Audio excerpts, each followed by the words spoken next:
mo na ito. Oh, panahon na para sabihin ito. Sige.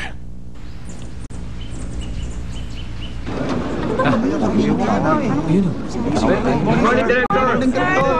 Paano bang pagmimitingan natin? Ha? Morning po! Morning! Ayun sa tingin mo. Wala. Gawin natin ngayon. Uy, pasok doon.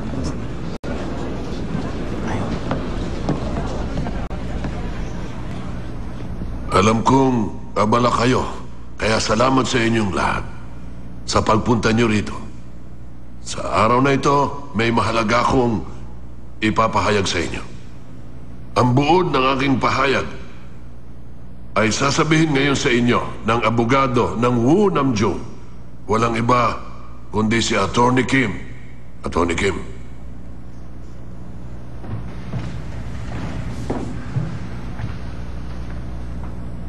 Ako si Attorney Kim.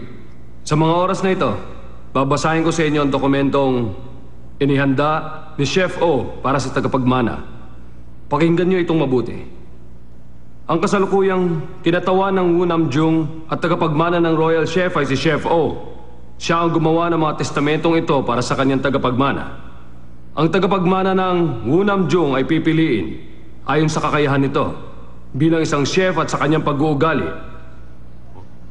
Sa tagapagmana, ibibigay ang lahat ng kagamitan ng Royal Chef at ganun din ang karapatang mamahala sa buong Wu Namjung.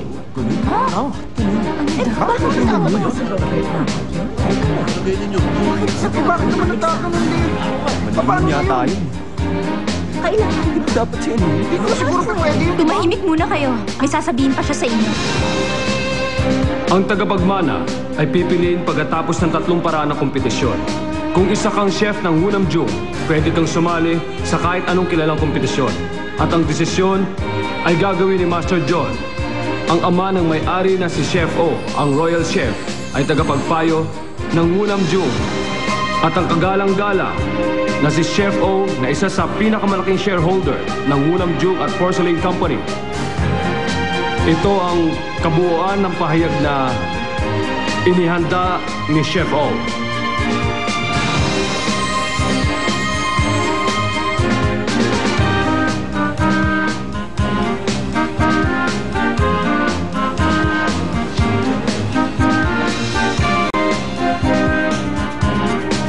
Sana napakinggan niyong mabuti ang lahat ng sinabi niya. Salamat. Anong nangyayari, Director? Robert.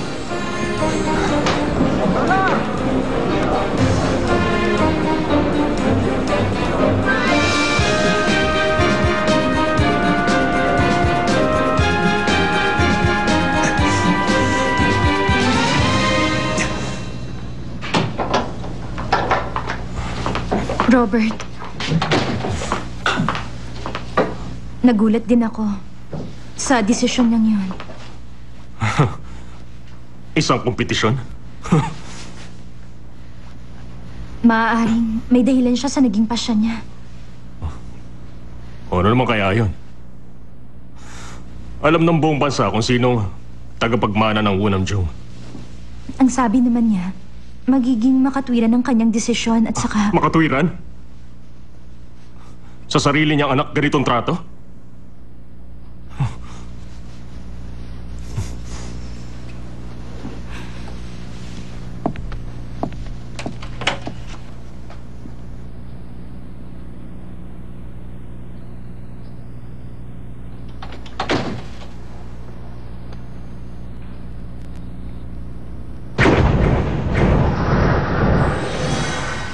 Doble-doble raw ang mga chikiting dito.